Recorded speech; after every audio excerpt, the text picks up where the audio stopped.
He would have won for sure if he came back for the third term. He was popular president, man. And we got to break this network down. And President Bill Clinton, part of his conversation with Tom Brokaw just a short time ago. You'll see more of that video coming up on the news with Brian Williams about an hour from now, 8 o'clock Eastern, 5 Pacific here on MSNBC. Just after 7 o'clock Eastern time last night, American Thursday.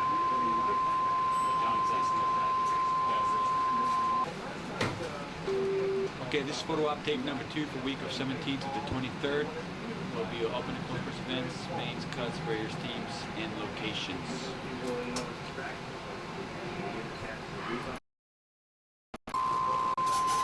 You know the broken rules. Speed! Today is Wednesday, September 19, 2001. The event you're about to see is the President's meeting with the President of Indonesia in the Oval Office of the White House.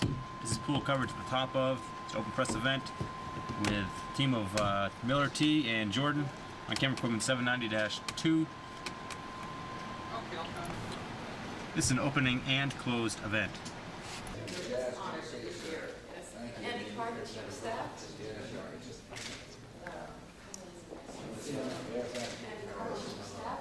How are you?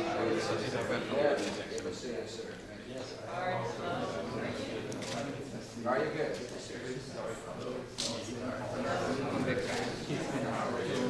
Hang around.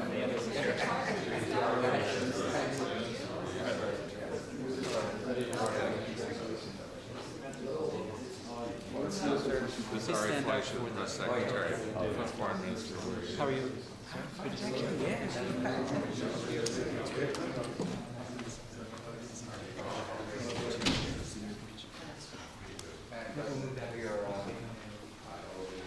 We will have some pictures. I'm going to make a statement welcoming you to the White House. If you feel like it, you should make a statement too if you like. And I probably have to answer a few questions from the press. And if you'd like to answer a question, if they ask you a question, you can answer it if you like or don't like. Is that okay with you? Okay, thank you. Please be seated.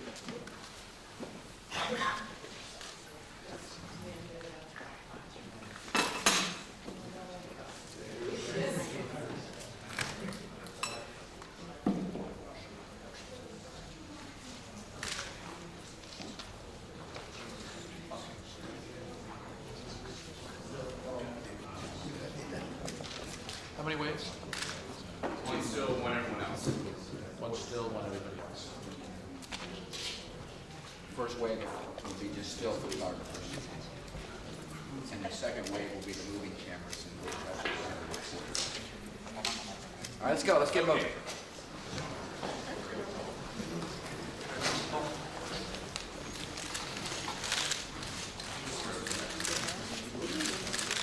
That's right.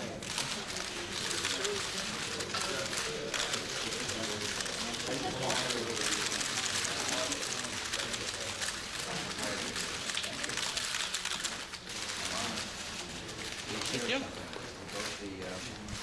Two more shots. All right, thank you very much. Out the store. Still, out the store. Thanks, guys. Let's go, guys. Thank you. Come here as well. Guys.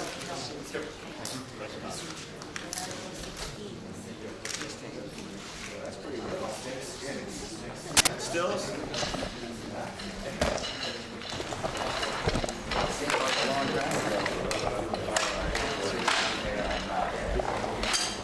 And you have 3 children? Yes.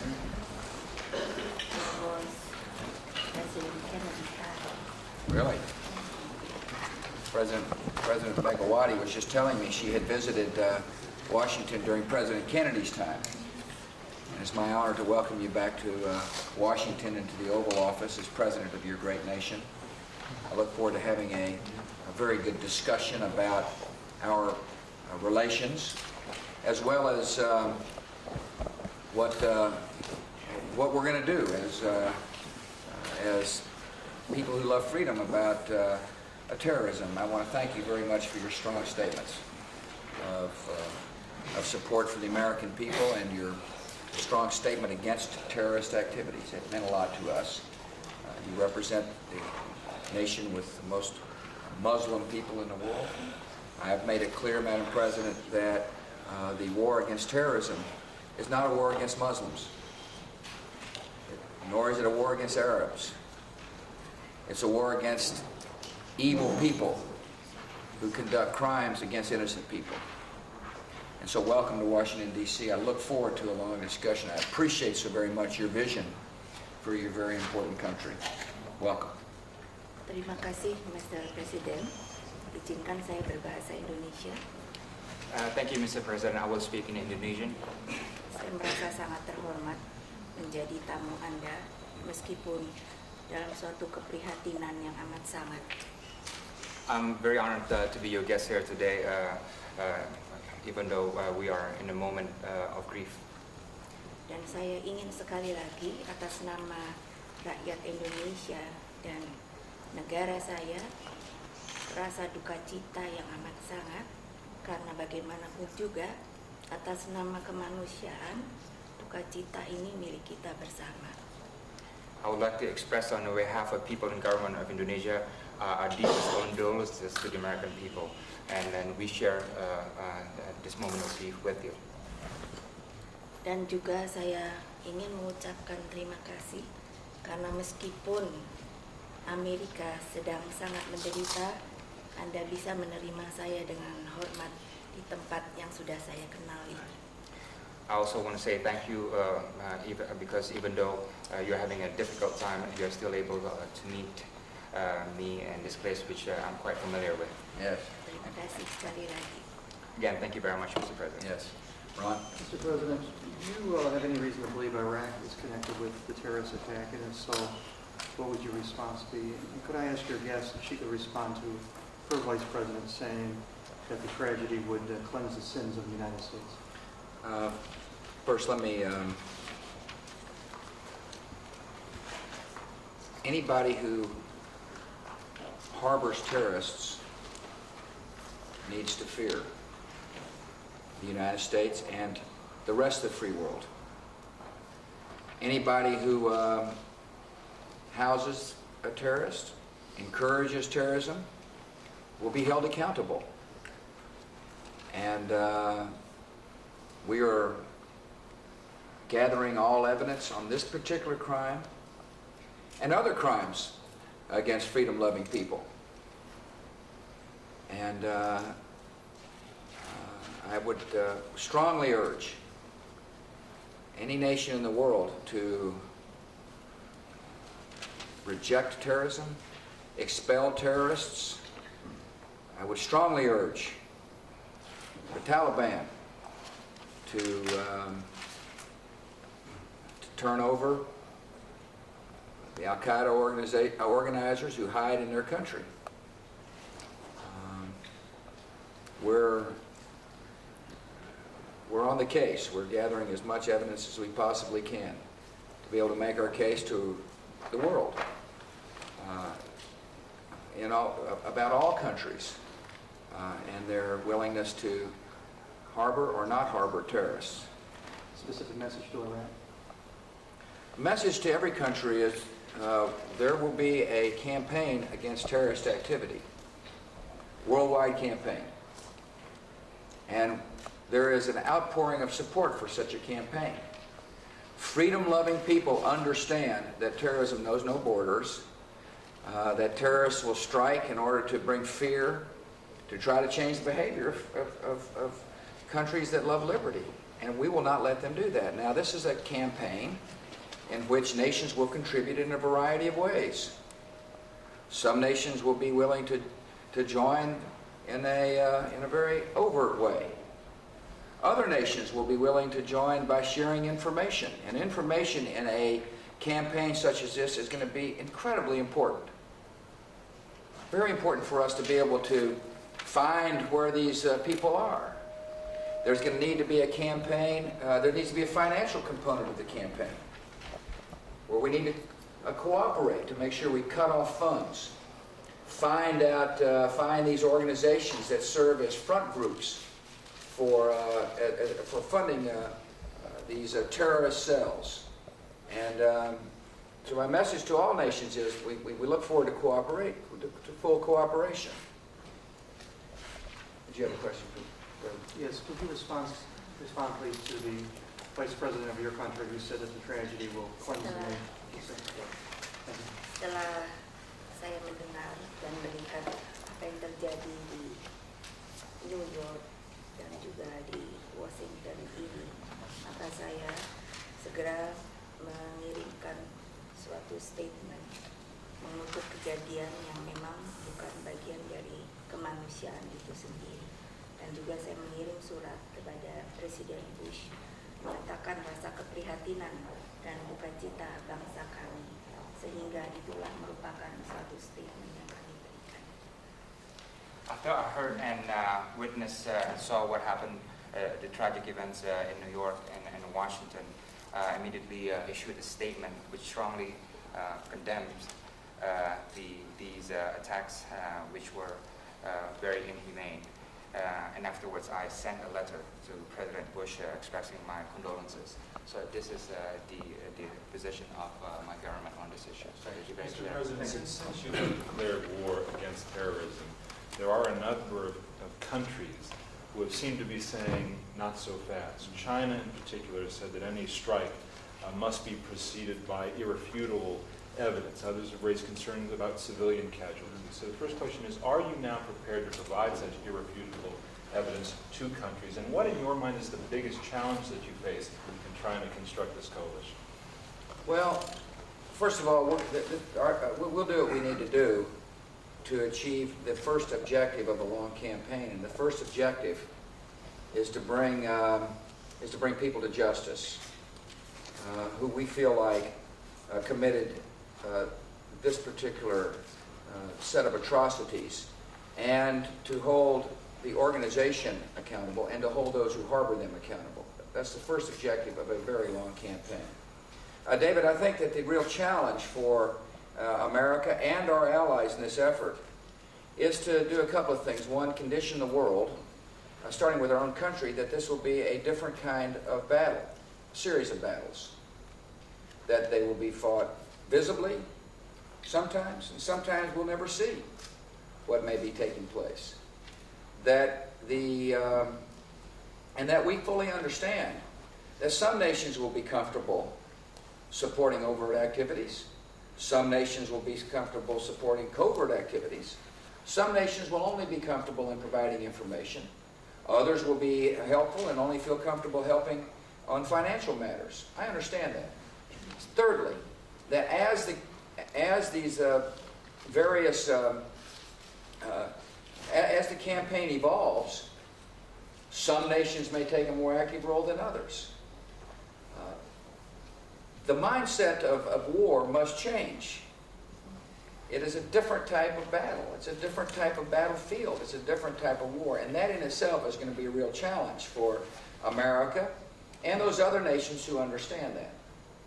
Because sometimes, look, the mission is to rout out terrorist activities. And there's a variety of ways in which that can happen. Clearly, one of our focuses is to get people out of their caves, smoke them out, and get them moving and get them. It's about as plainly as I can put it. And we're focused on that. But we're also focused, and we recognize that the Al-Qaeda organization exists in some 60-plus countries. And we're beginning to work with other nations that are receptive to the notion of fighting terrorism and say, help us round up these people. You can play a constructive role. We fully understand that certain NGOs, non-governmental organizations, serve as fronts, as a funding mechanism for terrorist organizations. We expect there to be activity on those fronts as well. So the challenge is to redefine the terms of the conflict, the campaign, in a way that the leaders understand and in a way that the people of the world understand. There's a certain impatience with war of the past. People demand a certain clarity of a specific battlefield. But this is the first. This is a new type of struggle. It's really the first series of battles in the 21st century. Again, I repeat, terrorism knows no borders, it has no capital, but it does have a common ideology, and that is they hate freedom, and they hate freedom-loving people. And they particularly hate America at this moment.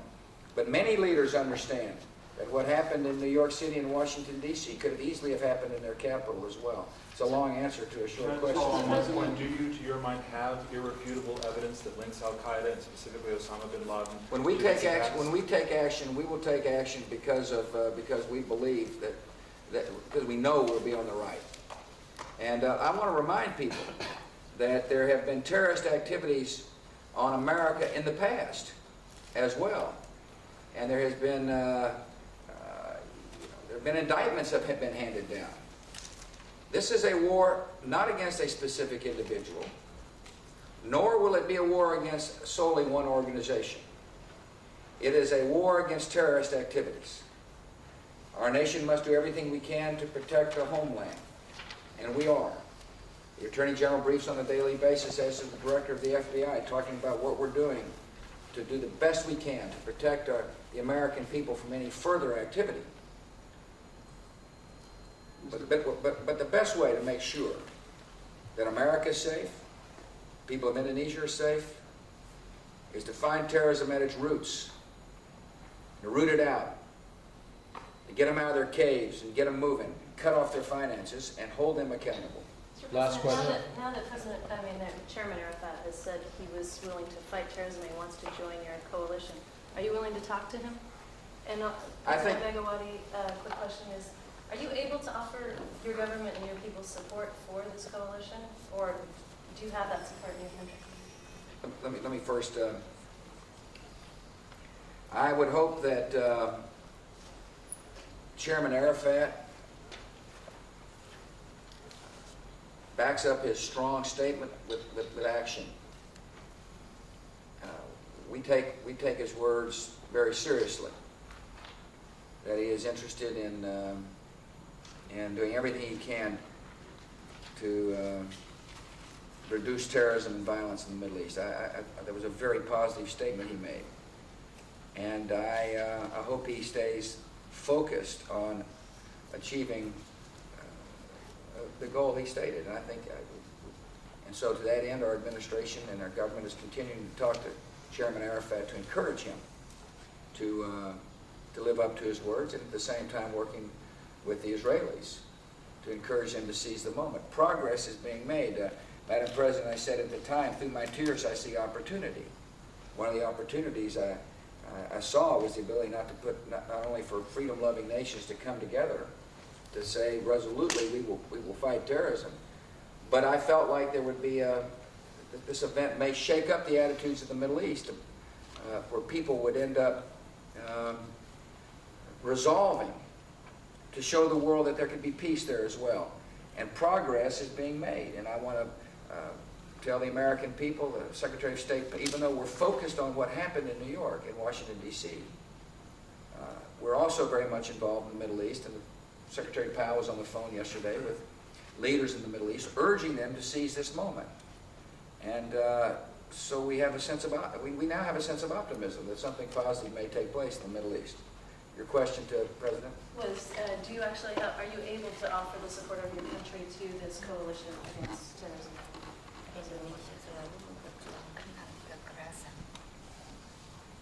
Indonesia has always been against violence. Sehingga tentunya hal-hal yang berbentuk kekerasan, termasuk bagian daripada kekerasan itu adalah terorisme, maka Indonesia akan selalu memperjuangkan hal itu untuk tidak terjadi lagi. Anything that relates to violence, including acts of terrorism, we will definitely be against it. Thank you. Thank you all. Thank you all. Thank you all. Thank you very much. The notion of a Thank you. whole Thank you very much. Thank you. Slides. Let's go, guys.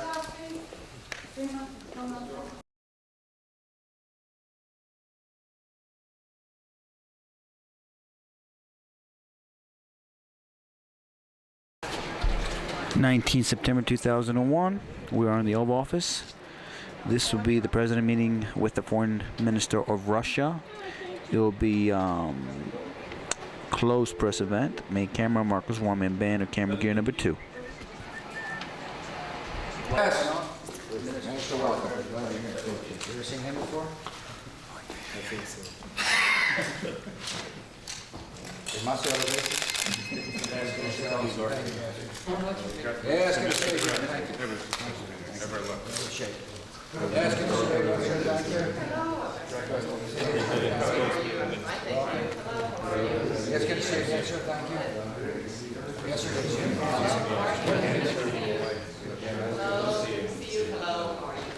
Okay. Venir or salir.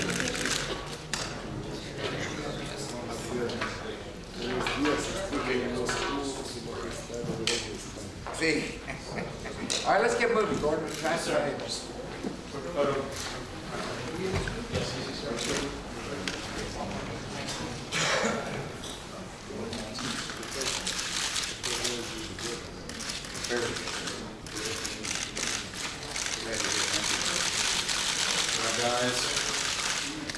All right, guys, we go out the other door. Let's go, guys, right here.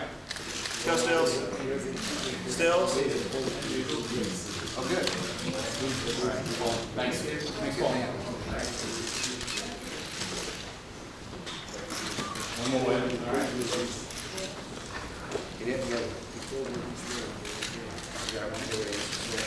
I'm very impressed.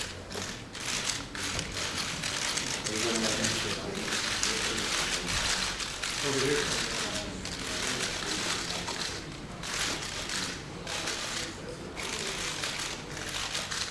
All right, Gordon. All right, thank you all. All right, guys. Lights. Thanks. Out this door. Out this door. Let's go, Campbell, guys. you're invited back. Yeah.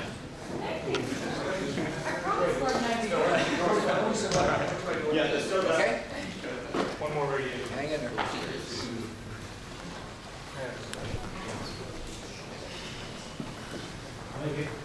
Yes, Mr.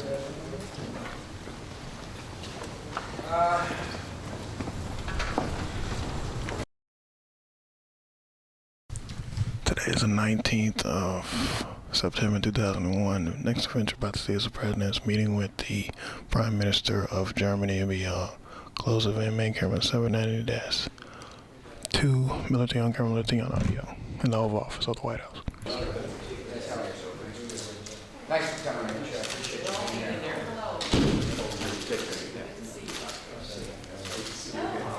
Terrible times.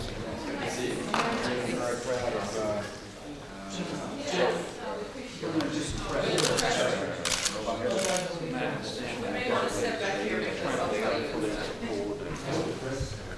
All voting at the moment is that we and we are ready to make all steps with the meeting. I'm going to give a speech to Congress tomorrow night and talk about the Germans rallying at the gate, Brandenburg Gate. Yeah, really, and say that in a different way, not as a politician. I understand.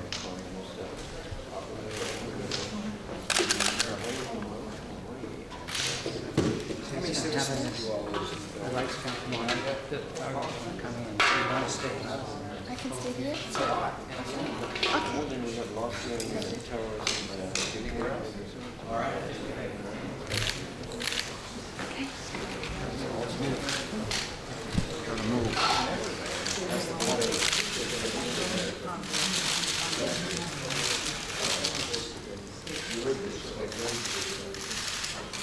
Thanks so much for coming.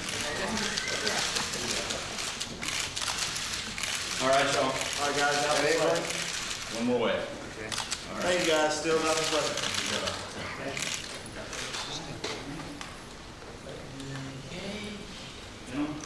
Ladies.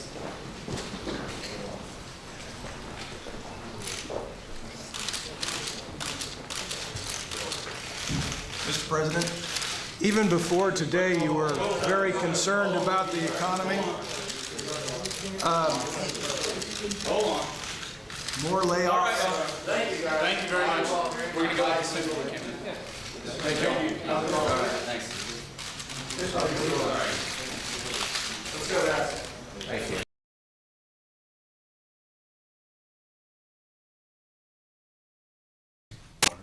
Today is the 19th of September 2001. Everybody who is somebody, or other than House Assembly leaders be open Apply for the succession line to Marcos on camera, Millicene on audio, in the Oval Office of the White House.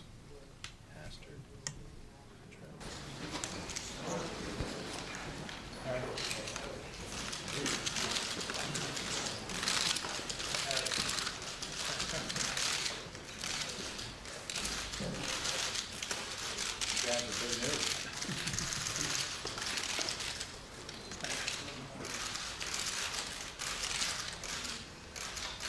All right, Sean. Thank you, guys. How's the store? Over here. How's the store, guys? Come on here. Larry, guys.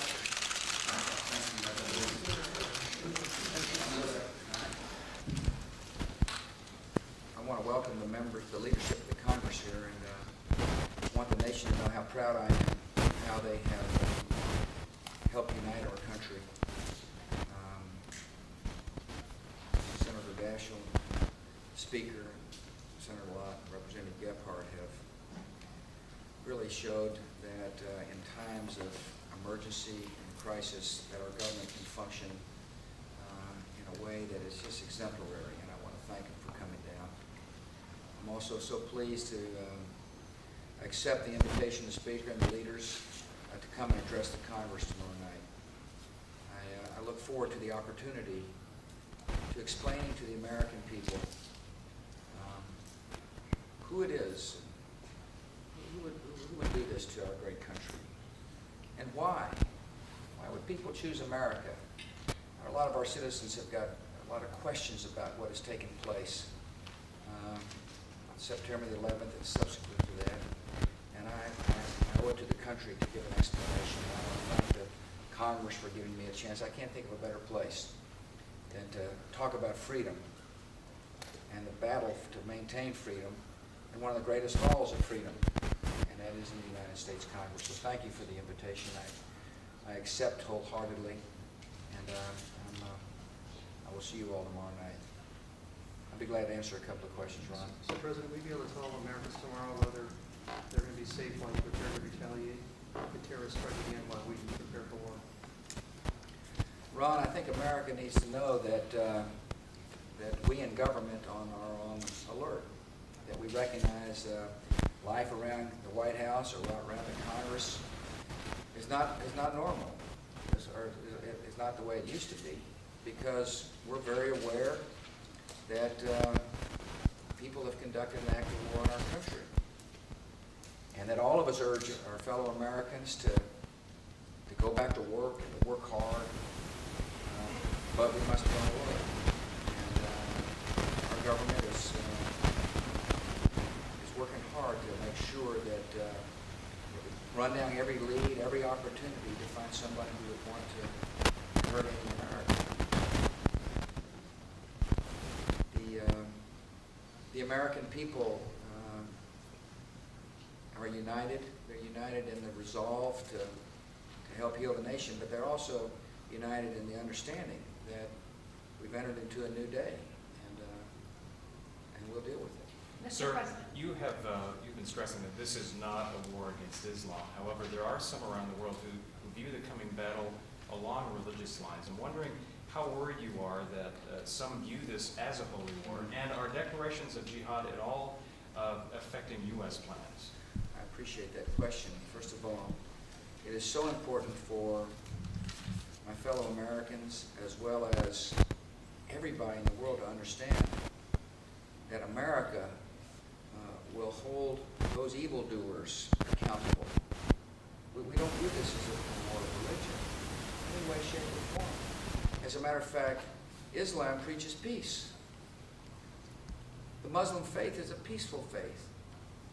And there are millions of good Americans who practice the Muslim faith, who love their country as much as I love the country, who salute the flag as strongly as I salute the flag. And for those who try to pit religion against religion, our great nation will stand up and reject that kind of thought. We won't allow that to be into the consciousness of the world. We're going to lead the world to fight for freedom. And we'll have Muslim and Jew and Christian side by side with us. Mr. President, you promised only to dip into the Social Security surplus in an emergency, a recession, a war, and in your words, this constitutes a war. How much of the Social Security surplus are you prepared to spend? We are not only have someone conducted an act of war on us, our economy has slowed way down, and this is an emergency. We've had all three, like me. And I'm going to work with Congress to send a clear message to America, American workers, American business people, that this government will respond to this emergency. We'll respond to the emergency in terms of working on a package for the airline industry that has been severely affected. We'll respond to work to fight terrorism. The Congress has already responded with a supplemental that will not only help fund our military, but as importantly, will send a clear message to the people of New York and New Jersey and Connecticut that we'll help you rebuild. This is exactly the subject we talked about. The definition of how much is enough to get America going again, is to be able to endure this emergency. And if that means all the surplus, are you prepared to spend all the surplus? Oh, we're reasonable people. The members here, the leaders from the Congress are very reasonable. And they are mindful about government money as well as anybody else. But we are dedicated.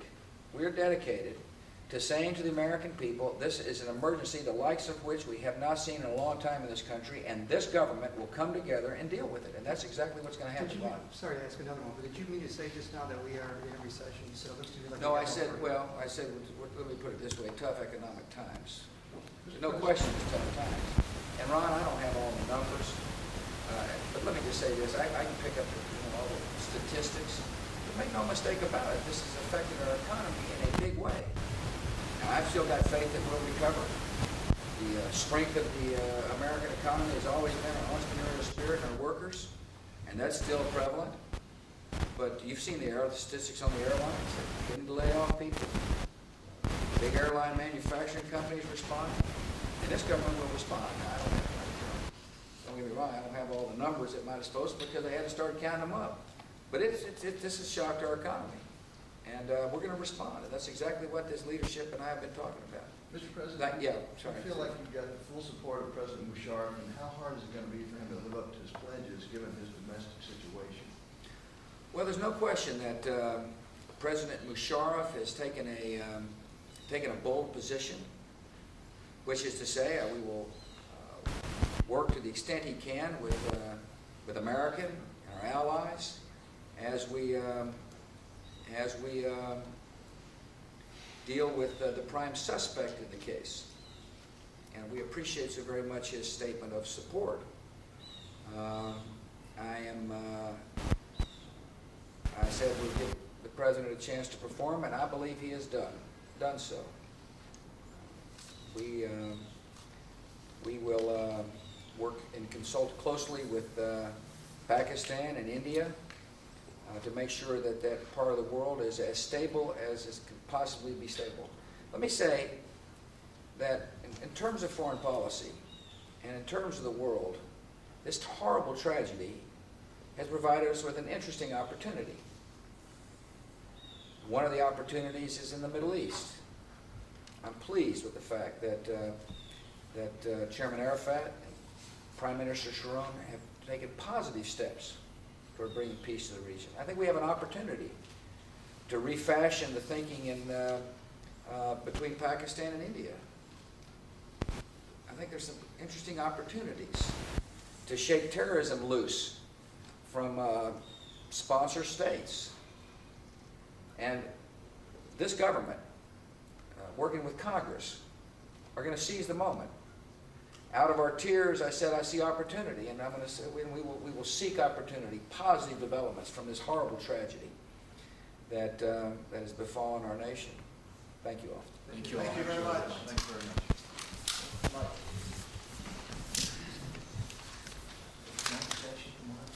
Tomorrow night, joint session. We're waiting on the speaker to give me a time. We'll be there.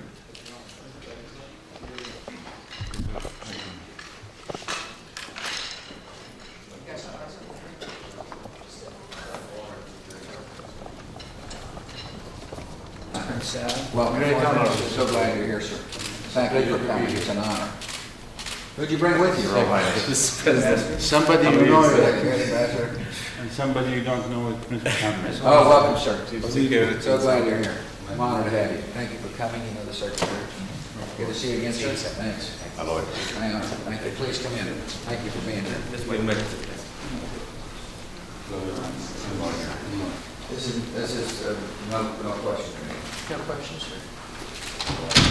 We'll stand back a minute, man. Oh, sorry. You value your life. We're going to have a series of photographers come in, I understand. and if that's okay with you.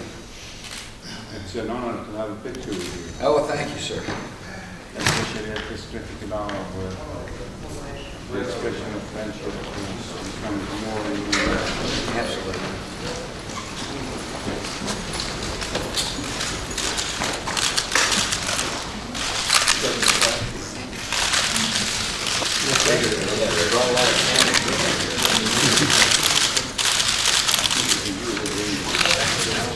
A few more shots.